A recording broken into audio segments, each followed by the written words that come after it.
Good morning, my friends from North Dakota. It's nice to have you attending the NDCEL virtual summer conference this year. A little different than it's been done in the past. I always enjoyed this conference when I was a principal in North Dakota. I retired as a principal in North Dakota in 2017. I was at Kennedy Elementary in Fargo. Go Comets. I was there for 6 years, and before that, I spent 25 years as a principal in Minnesota. So this topic is something I really like. Our presentation today is The Power of Positive Leadership, and it's based on Jon Gordon's best-selling book by the same name. In the book, he gives us lots of great ideas on how to deal with our vision and our culture, how to keep a positive culture going in our building, and how to deal with some of those folks that might want to take a shot at that culture. We're going to give them a title of the energy vampires. So we're going to learn how to deal with our energy vampires in this session. This is normally a 6-hour session, and we're going to squeeze it down into about 30 minutes. So I'm going to give you just a taste of what this is, what this program is. It's certainly one that I could come out, or someone could come out and work with you on, or we could do it virtually like we're doing here. And I'll give you information on that at the very end. But let's jump into it here. I'm going to share my screen with you so you can see some of this stuff.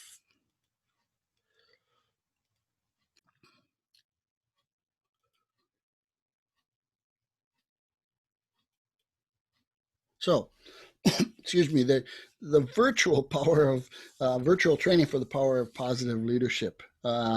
It's a great book, and it's a great read for the teams that we just talked about. Again, I am Jerry Hanson. I retired in 2017, and now I started a company I called SuccessBuilders, because that's what we do as administrators. We help people build success, whether it's our administrative team, our staff, our kids, our communities. We want to help facilitate and build success with all of those folks. So that was a title for me of my company that fit really well. Let's look at this. Jon Gordon himself wants to do a special welcome and tell you about exactly what this is all about. So let's take a listen.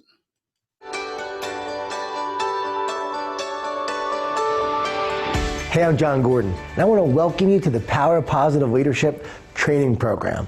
I'm excited that you're going to be spending this time learning and growing and becoming a more positive leader. I have to tell you, I think it's ironic that I wrote a book called The Power of Positive Leadership, and I created this program because I'm not naturally positive. I grew up in Long Island, New York, and my dad was a New York City police officer, undercover narcotics. My dad was shot a few times. He wasn't too big on positivity. He was a very loving man, but just one of the most negative guys on the planet. And I think I grew up with a negative mindset in a lot of ways. And it got really bad when I was in my late 20s, early 30s. So much so that my wife came up to me and she said, "You know what, I love you, but I'm not going to spend my life with someone who makes me so miserable. You have to change." And so I loved my wife. I wanted her to stay, and so I agreed to change.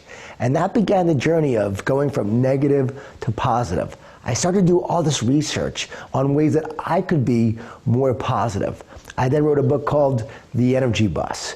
If you read The Energy Bus, it's about a guy who's miserable and negative. His team at work is in disarray. He has problems at home, and he wakes up Monday morning to a flat tire. And so he is just fed up with a life. And he was really easy to write about because he was based on me and my own personal struggles with negativity and adversity. And so he has to take the bus to work. And he gets on the bus and he meets Joy, the bus driver. And she calls him Sugar. And she and a cast of characters teach him the 10 rules for the ride of his life that not only help him become a more positive person, but a better father, a better husband. And it's about getting his team on the bus and moving in the right direction with a shared vision, focus, and purpose. It's about the fact that every one of us will have to overcome negativity, adversity, and challenges to ultimately define ourselves and our team's success. Well, that book came out in 2007. And over the past number of years, I have worked with so many different leaders and companies that have read The Energy Bus. And I've learned what makes great leaders great. I've seen and witnessed the power of positive leadership. And so when I wrote The Power of Positive Leadership, it represented everything that I've learned, everything that I believe about leadership since writing The Energy Bus. And what I've realized is that it's not Pollyanna positive. No, this is about real positivity that allows leaders and their teams to overcome adversity and challenges and negativity. Research shows that positive leaders are better able to garner the support of their team and move them in the right direction.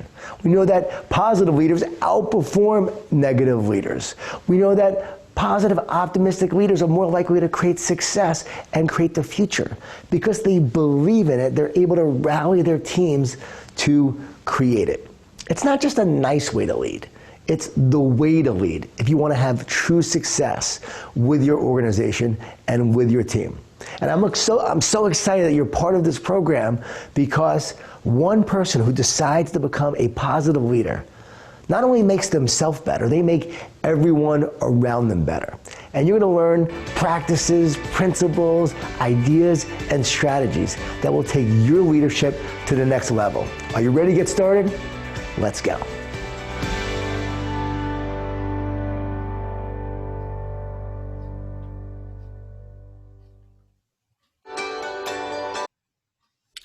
So there's Jon Gordon. I love listening to Jon Gordon because he's always so enthusiastic and upbeat and positive, and he's sincere in what he does. So got the chance to go to Dallas for 3 days last fall for training with Jon and his team, and what an incredible experience. So let's take a look at what we're going to talk about today. In front of us now we have like all the topics of the book, and we're not going to get to all of them. I'm going to try to hit a few, but normally if I do a 6-hour, we'd do all this in one day, or split it up over 2 days like you see on the agenda here, which is for an agenda for an online virtual conference. Okay, learning objectives, we're going to try to get a more positive mindset in that day-to-day leadership interactions, work on, talk about those positive visions, and really get into number 5 a lot, applying our leadership tactics to conform,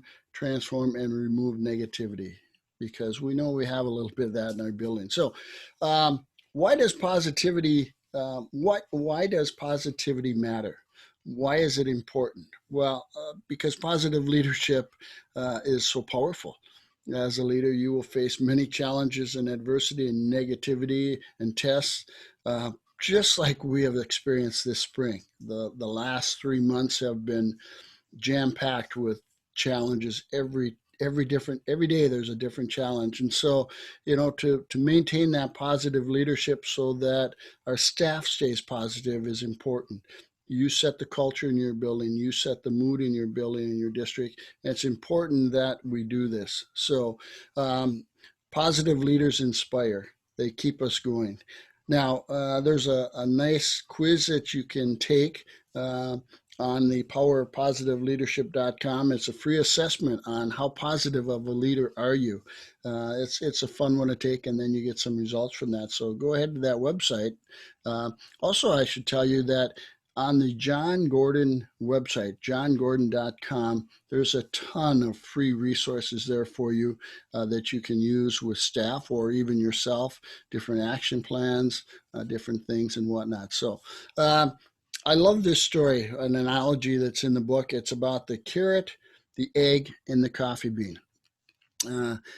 This right here is Damon West. He is the author of this book. His story is he was a college quarterback down in Texas and got injured a couple different times, and through the course of fighting those injuries, got addicted to opioids. And that seemed to be the gateway for him, and it finally led to him being a meth dealer.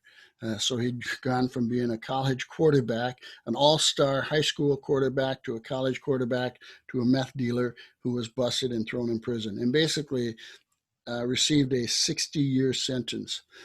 And so his book, The Coffee Bean, talks about how he sustained himself and kept positive through that experience, and actually then got out on real early good behavior. And now he's a speaker for Jon Gordon. He and Jon wrote this book together. So let's talk about that. Carrot, the situation here is what happens when we put something in hot water. The analogy being when we get in stressful situations, or things get really heated. What happens? A carrot starts out really hard. Carrots are really hard and firm, but when we put those in hot water for a period of time, what happens to that carrot? Just gets really mushy, right? So the carrot will shrivel up in hot water. So we don't want to be that kind of leader. We don't want to be the leader that, looks like they have the hard exterior and everything, but then once the pressure starts or the hot water comes, they just shrivel up and go away. Okay.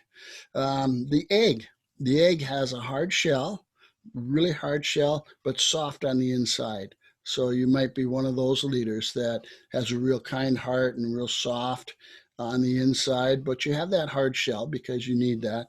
But put an egg in hot water, and what happens? Egg in hot water, boiling water for about 20 minutes, 30 minutes, all of a sudden that inside gets hard.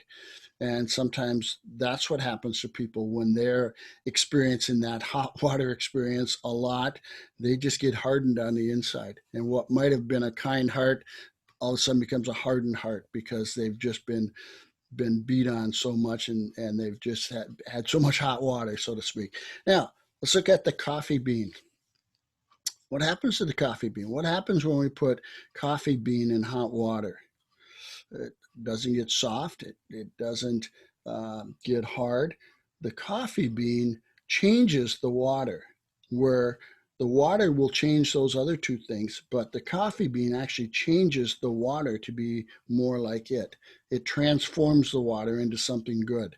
And so the analysis here in the book is to be that person that when you're in those situations, or when you're put in a situation, transform things to be like you, transform things to be positive. So that's the story of the coffee bean. It's a great little great book, great little read. Damon West also has his own book that he's written called The Change Agent, which is a great story, and it details his whole story. It's a fabulous read. So when in those situations, let's choose to be the coffee bean. Here's a quick look at what the Power of Positive Leadership model looks like. Here on this picture here left, I like to visualize this as looking down inside the coffee cup. So there you are, the leader. And what you want to do is you want to transform things, and you want to change things from the inside out. As the leader, you want to transform your team and then your organization, and then eventually have an effect on the world. So that's in a coffee cup version. That's what Power of Positive Leadership is. And over here is kind of the wheel of all the different parts to this positive leadership model. So a nice model, easy to follow. So let's just look at one of the lessons here: how positive leaders drive positive cultures. Okay. So we need to understand that driving positive culture, you are the leader, you set the culture. Okay, culture is not one thing, it's everything. So it's bigger than just one event or one thing, but it's everything you do. Keep in mind that culture drives expectations and beliefs. So your culture is going to help everybody understand what the expectations are and what the beliefs are, and those have to come from us, the leaders. That comes from the top. That's not a bottom up, that's a top down thing. We have to be very clear about what the expectations and what the beliefs are, and further than that, expectations and beliefs then will drive the behavior. So once people understand what are the expectations, what are the beliefs, what do we stand for, that will drive how they act. That will drive their behavior.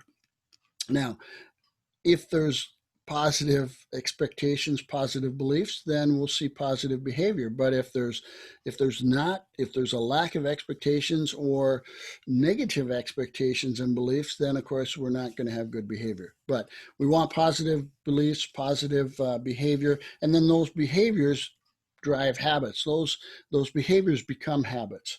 If people are always used to doing that, that becomes habits, and then those habits are what create the future.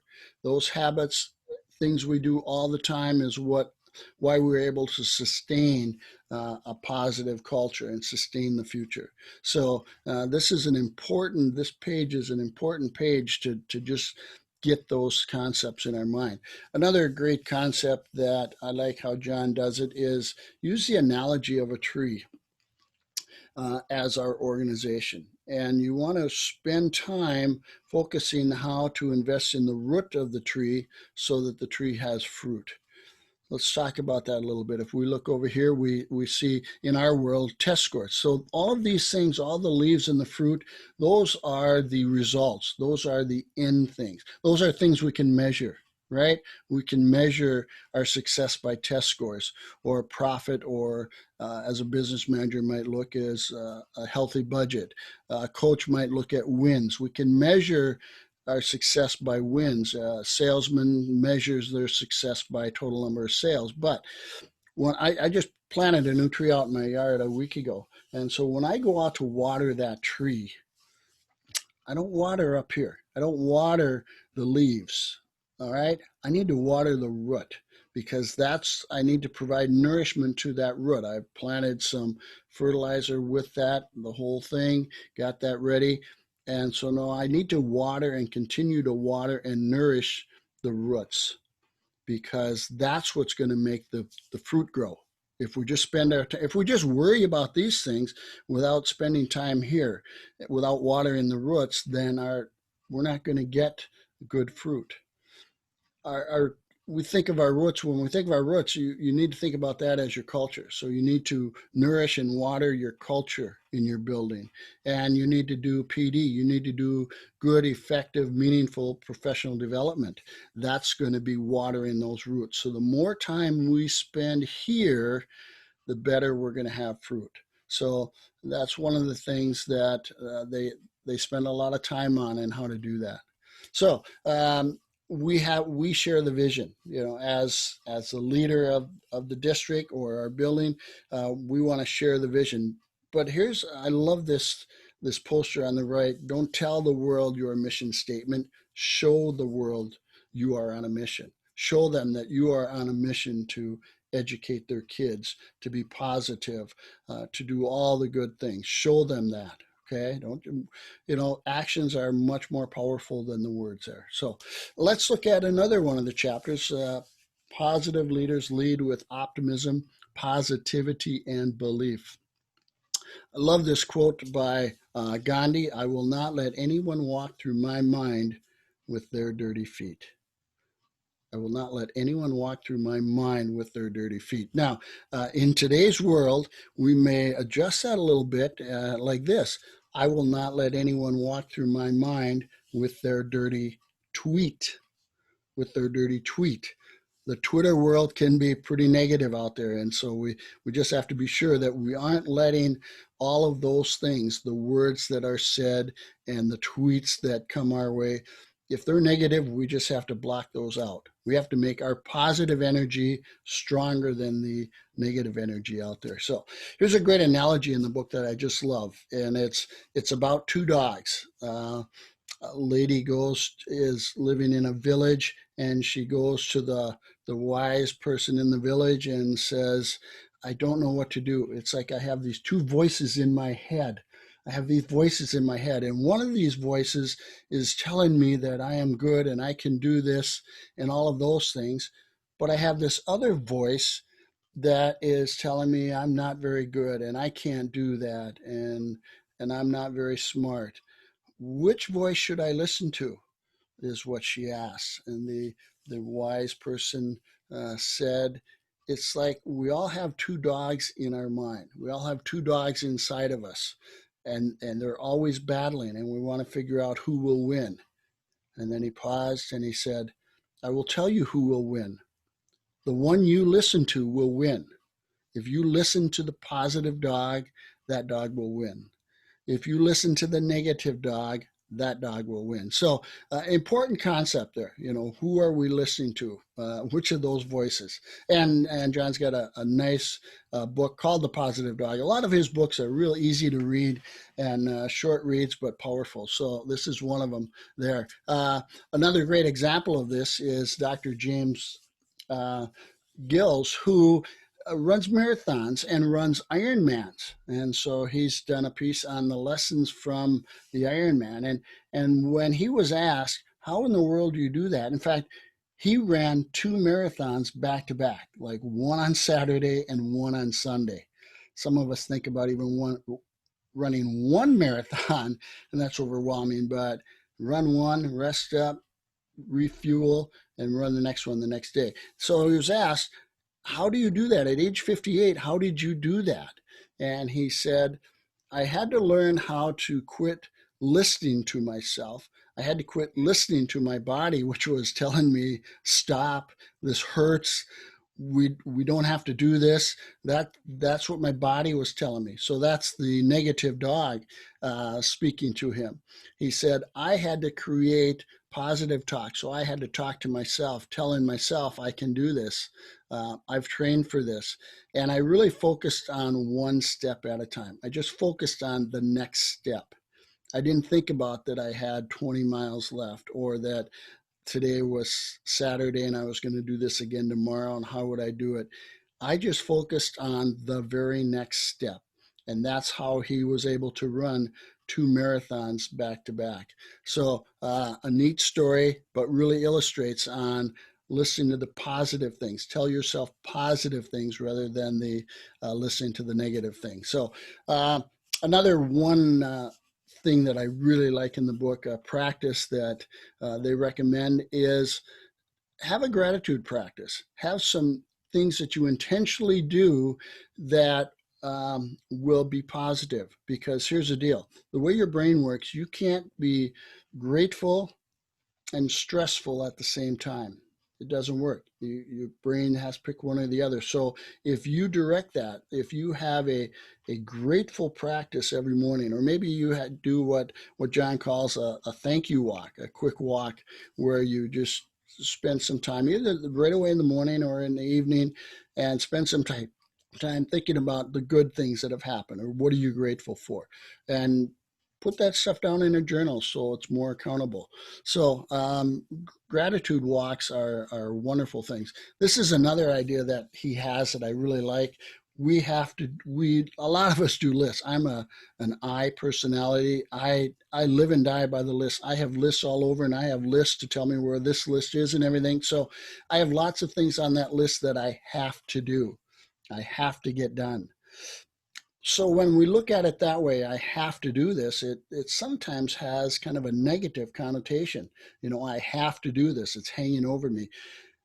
Jon suggests changing the word have to get to. All right, I get to do something. When you get to do something, that's a positive thing. I get to do something. I'll give you an example. One of the things on my list for this coming week is that I have to scrape the railings on my deck so that I can repaint them. I have to scrape that. That's not a fun job to do. But if I change that a little bit, if I change my mindset and my thinking a little bit, I can change that to, I get to spend 2 hours outside in the sun scraping the rails. That's a whole lot better way of looking at it. I get to spend 2 hours out in the sun scraping my rails. So just changing the mindset a little bit and changing the wording from my have to do list to my get to do list is a great positive step. So let's talk about culture and some of that negativity. We've all been hurt by negativity on our teams in the workplace. Those negative people that negative vibe is really hard to fight. So one of the things he suggests is to implement a no complaining rule on your team or in your organization. And I would tell you, you probably just want to start slow. Maybe you have a no complaining day or a no complaining week. Um, but he also goes on to say that, there are some legitimate complaints. There are really some complaints that should be brought forth and are legitimate. Those kind of complaints, though, Jon suggests that the rules are you must come with some solutions. You can't just complain. You can't just fire off a complaint to the leadership and expect them to do something. So if you're gonna file or voice any type of legitimate complaint, then you need to send some solutions along with that. Okay, there are complaints that are nonsense complaints about the coffee's cold and this and that. Those are nonsense complaints. People can figure that out on their own. But legitimate complaints need a couple solutions. Now, here's a key to that.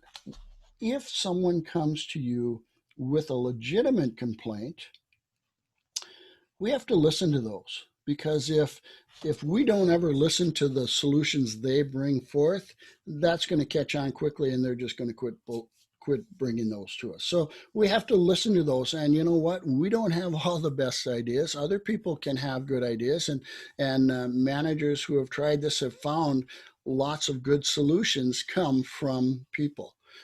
Lots of companies, you look at 3M, the little sticky pads, that came from an idea from an employee. Management didn't think that up. So if we listen to our employees, we can learn from them and they can help make things better. So let's talk about the energy vampire. What impact do those energy vampires have on our team? Now, energy vampires are those people they're always negative, and they just suck the air right out of the place. They just are always there, or their vibe is always there. And we have some of these people on our teams from time to time. So we have to figure out what to do when you have energy vampires. So there's really three things that we want to look at.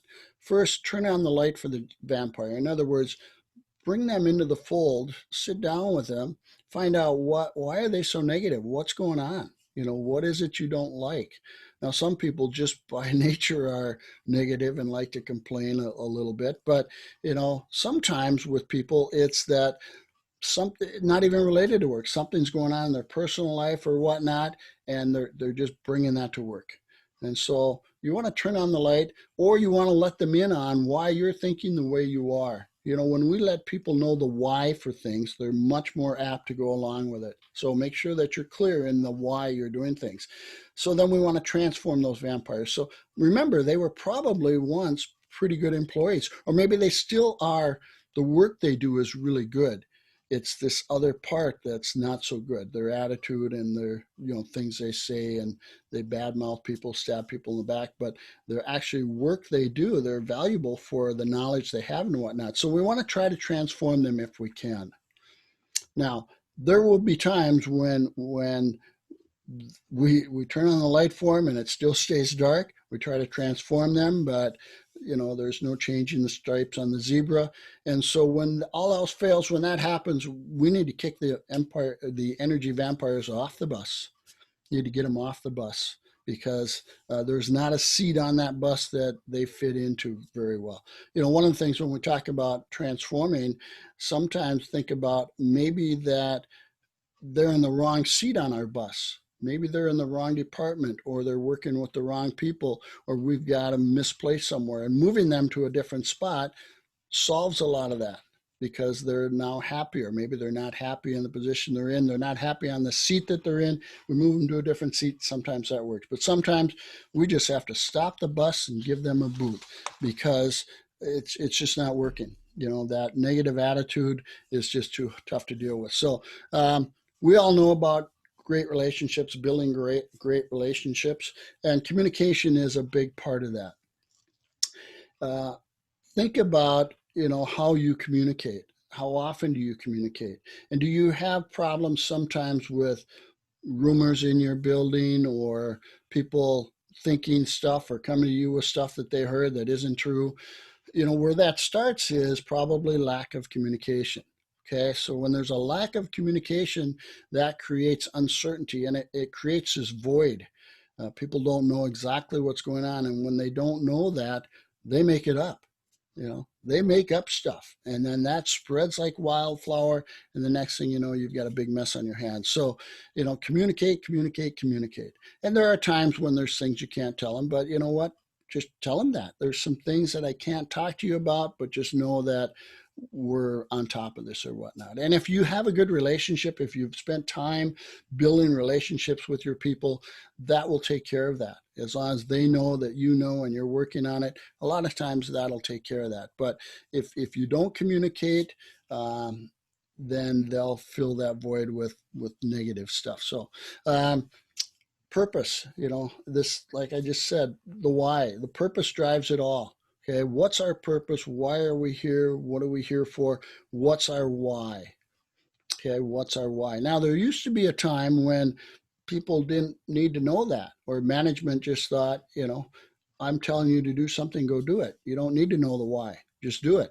That's not the case so much anymore, especially with our younger generations, the X's and the Y's. They want to know why, and not because they're questioning or not in line with things. They just always want to know, why are we doing this? Because maybe in their mind they've got a better way to do it, and they want to talk about that. So explain your why to them, and they're more likely to get on board. So one of my favorite activities in the book, in the program, is this one right here. It's called the hero, the hardship, and the highlight activity. It's really a way of connecting people together, connecting your teams together. It's something to use, maybe early in the year. Clemson, the Clemson football team, Coach Dabble Sweeney, he has what is called the Clemson stool in his locker room. And that stool is there from the very beginning of first day of fall practice through the end.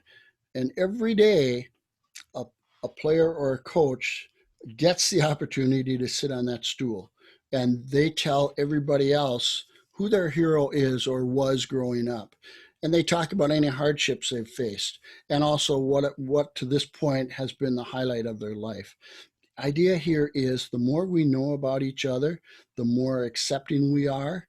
We'll play harder for the person next to us if we know their story. I used to tell teachers all the time when they'd talk to me about kids, I'd ask them, well, what's their story? What are they about? What's gone on in their life? Do you know their story? And if you don't know their story, I tell them, go figure that out and then come back to me, because you have to know the story of people in order to really relate and understand them. So I'm going to tell you an example. Here's one. If I was sitting on that stool, this would be the story I would tell. This picture here is a picture of me with my son, who I think he's about 36 or 37 at this point. He had just finished the Twin Cities Marathon down in the cities in the fall, which is quite a feat to run a marathon. He's actually run, I think the last count was over 100 marathons and half marathons, which he wasn't a runner in high school. He hated running in high school. But one day, life changed for him. June 1st, 2001, life changed for Brent, because he had just gone up, he was 19 years old, had just gone over to our community center in Perham, Minnesota, where we lived, was going to play basketball with some of his friends. And they started warming up, and all of a sudden, for no reason at all, Brent collapsed. He was in cardiac arrest. 19 years old, he's laying on the floor in cardiac arrest. I remember that phone call. He left the house at 5 o'clock, and at 5:20, I got a phone call from the county sheriff, who was there on the scene, and told me that your son has collapsed. We're working on him to keep him alive, and we'll be heading to the hospital shortly. Meet us there.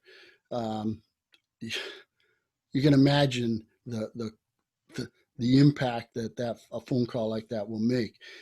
My wife and I headed right to the community center, because it was actually on the way to the hospital. We walked in, they were giving him the paddles for the third time. And the third time was a charm. It brought him back. So going through about the next 45 days, working between Fargo and even down at Mayo Clinic, trying to find out what caused this. They could not figure it out. They could not find a cause for it. Made a decision to implant a defibrillator in his chest because they said, we can't guarantee it won't happen again.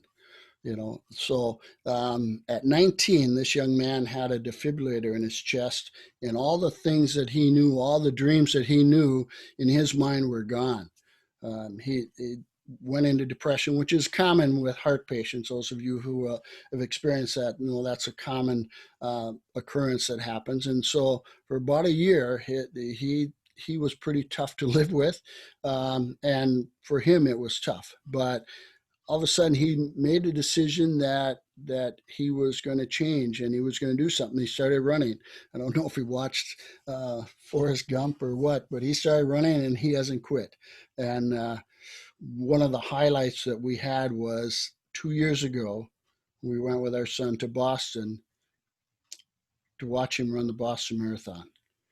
A kid that almost died, that literally was dead. In fact, his records, as we were driving to Rochester, my wife was looking at his records and she burst out crying and she read me, patient deceased, brought back to life. So kid that went from being dead to running marathons and running Boston Marathon. And the real neat thing that I'm so proud of him is that he now is a coach in Purim. He coaches, he's one of the cross country coaches and one of the men's basketball coaches. And he talks to the kids. I've heard him give a speech to those kids about build yourself a legacy. Build a legacy while you're here at Purim High School and leave a legacy behind. Well, this young man is leaving a legacy because he's such an inspiration to so many people. If he hears about an athlete that has gone down or something, or a family that suffered this, he will track them down and he will give them a call, or he'll go visit them to let them know that, look at me, I'm an example, you can get through this. And so great inspiration and that. So now when you hear a story like that from a colleague, you are going to look at them differently from then on. All the rough spots that you get in everything, you're going to have that in the back of your mind. You're going to be more understanding of why people are the way they are. So this experience is a wonderful experience to do maybe with your administrative team when you get back together in the fall, or coaches doing this with players. It's just a powerful, powerful experience. So I just love that one. Cheryl Palmer is another story in there. And just quickly, this talks about what's your caring trademark. As leaders, we need to have a caring trademark. And Cheryl Palmer was a CEO of a Taylor Morrison, which is a building company. And she found out she had a brain tumor and was going to have surgery. And if she survived the surgery, she was going to be out for at least 6 weeks. So as she thought about that, her thoughts didn't go right to her, poor me. Her thoughts went to, how can I take care of my people? How can I make sure that this company, which we've worked so hard to build, how can we make sure that it continues and all the good things we've done continue? That's where her mind went. Okay, she thought about them, not her. She thought about we, not me. She wrote 2 letters in the week before her surgery. The first letter was to tell her folks what was going on. Now she's got 2,500 employees. So she sent this information out to all 2,500 people so that they knew that she had a brain tumor and she was going to have surgery, and she assured them that she was in good hands and she would be back in 6 weeks. She wrote another letter just before her surgery, and in that letter, she told them how she had just closed a deal working with the board and a client that the biggest project that their company will ever do, and that for the next year, they all have work and that they'll all be well taken care of, and that she expects when she comes back in 6 months that they'll be well on their way in this project and keeping up the great culture and things that have been built in the company. So literally on hours before her brain surgery, she is She is working with the board on finalizing a big deal, and she's worried about her people. So that's a caring trademark. That's her caring trademark. So, what's your caring trademark? Another great one that's in the book, a story, is about a superintendent in a school district who writes a personal letter to, or a personal card to every graduating senior because he knows them all. Now they have a district of about, I think, maybe 200 graduates. But one mom comments that this superintendent opened the car door for my son on his very first day of school in kindergarten, very first day. And then she goes on to say, this superintendent opened the car door for my son on his very last day of school as a senior. And so that's a caring characteristic right there. That's a caring characteristic. And when you have those kind of things, those are the things that get us through those rough spots. When people know we care about them, when they know we have a good culture, that gets us through those rough spots. So we just can't forget those things. Even as we go through what we're going through now, we still have to be thinking about that. I do a thing, and I did another session here on communication that hits the mark.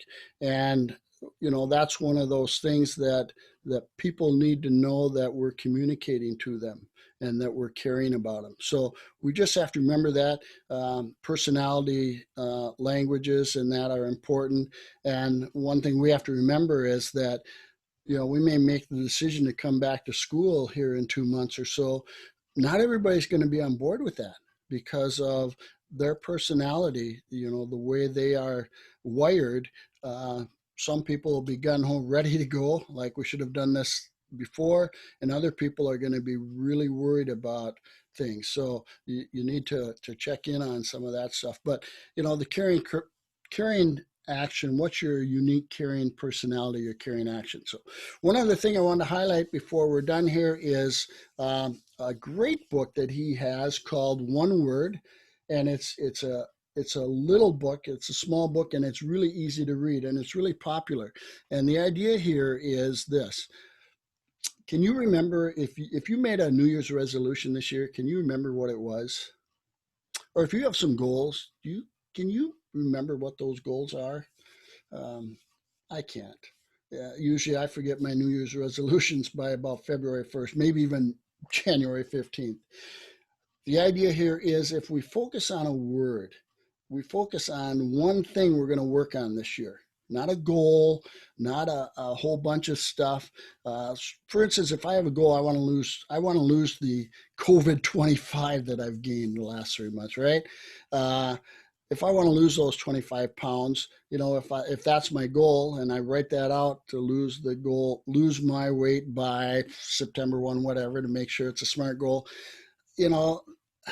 that's hard to remember and whatnot. But if I choose a word like healthy, and that reminds me that I just want to be healthier, I want to live healthy, I want to work out so that I stay healthy. So if I just focus on one word, that's going to be more powerful. The neat thing on his website, he's got lots of resources. He also has a book for kids over here that teachers can use in the classroom. Really a nice word to explain the same concept. How to have your best year ever, focus on one word. There's these posters that you can print out that kids can write their word on there and put them up. This is one thing that a teacher did, took all of the words that each of her students chose for themselves and put them on a poster to put up on the wall. So it's neat. It's a neat concept, and kids can get this. We can have a word for our organization or our team. Last fall, the Perham, Minnesota High School tennis team, girls tennis team, chose the word united. That was their word, united. I do a lot of bus driving now, and I drive to activities, and I drove to most of their meets, and I heard that word, I'll bet you, 10 times from when they got on the bus to when they got off the bus, because that's what they focused on, being united, which meant they cheered hard for each other. It was about we, not me. But that powerful word carried them to the best season they've ever had. And I think that focus that they had was a big part of that. So one word is a great concept that you can use both personally and with an organization. So as we finish up, and what we would do at the end of the 6 hours is try to build the action plan for what are we going to do, where are we going to go from here. We got lots of information, and I've just given you 35 minutes of it out of 6 hours. But what's the one thing that you'll start doing today to be a better leader for your team? Pick one thing of all the things we've talked about in the past 6 hours. What's the one thing? And you're going to write that down. Then the next step is you're going to make some commitments. You're going to make 3 commitments, starting with that one thing that I'll start today to be more positive and a better leader for my team. So really that thing you just wrote, now we're going to transfer it to this commitment card. We're going to do a 1, and then we're going to do 2 more. So we'll have 3 commitments walking out of the room. What are the 3 commitments? And then here's an important part. You're going to find an accountability partner, someone that you're going to trade cards with, someone else who's done this, and you're going to trade cards with them. And maybe in, a month or so, or whenever you want, email or call, check, how are you doing on your commitments? So if you know that someone's going to keep you accountable, you're more likely to follow through with it. So that's really a neat concept, a neat idea, which is part of the workshop. And then the last thing is what we call the action plan, the My Positive Leadership Manifesto. So you will take all the things that we've done throughout the 6 hours. We've written out 3 words that describe me. We've talked about our culture stands for. We've talked about what our team vision is. All of these things, we put them all down there. And so this becomes our manifesto. This becomes our action plan that again, when we're talking with our accountability partner, they can ask us, how are you doing on that? So that's how it ends. And there's an action plan for your team here that finishes up. So that's a quick go through of what Power of Positive Leadership is all about. Again, great program, lots of tools in there for you to use. So if you want to bring this program to your building, you can do that. You can contact the Jon Gordon company and they can send somebody out. If you want Jon Gordon to come and be your main speaker this fall, you can do that if he's available. Going to cost you probably about half of what a brand new teacher's yearly salary would be. So, but if you've got that kind of money, it's a great way to start the year. But he also has some programs online that you can purchase and use with your staff that are pretty reasonable. Or I can come out. I don't want to promote myself too much here, but if you need me to come out and work with your staff at all, leadership teams or whatnot, or we can do some things virtually as well to do that. Also, I will offer you that if you want to buy these books for anybody, I can get you my trainer rate on those. So I can get you those books at a discount. You would just need to let me know how many you want, and I could do that. And that's with any of the Jon Gordon books. If some schools have used the Energy Bus as a book study with all of their staff. Again, any of those Jon Gordon books that you see that you'd be interested in, I can get that for you. So Jon has a closing statement for us here before we close. Let's listen in.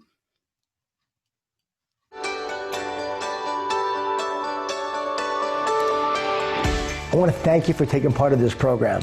I think it's great that you showed up and you were willing to learn, grow, and develop yourself into a positive leader. I don't think there's anything more important than becoming a positive leader in this world. It matters and it makes a difference. And I know as a positive leader, you'll impact your team, your organization, and I believe that you can change the world with your positive leadership. I've seen how it impacted my own personal life.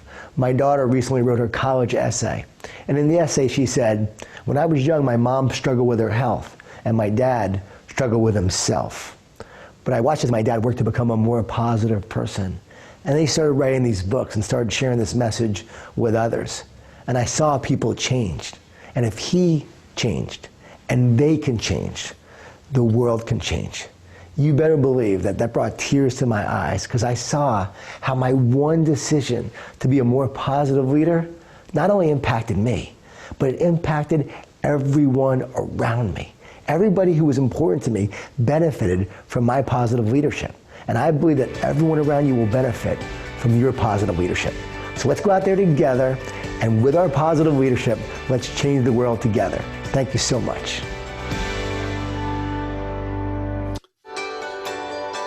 It's always good to hear from Jon. Say one other thing, just a reminder that the virtual training that I'm talking about, they're actually doing next week online. If you'd like to just get the training right from Jon Gordon and his team, you can join his virtual training, which is taking place, I think, the 24th and 25th of July next week. I think the cost is somewhere around $300 per person, but you get the full 6 hours spread over 2 days with them. So if you go to his jongordon.com website and check that out, you can take that training right there from the man himself. So again, on the left here, here's all the Jon Gordon books. If you're interested in any of those, let me know. I am Jerry Hanson from SuccessBuilders, and I have enjoyed being with you today to bring this to you.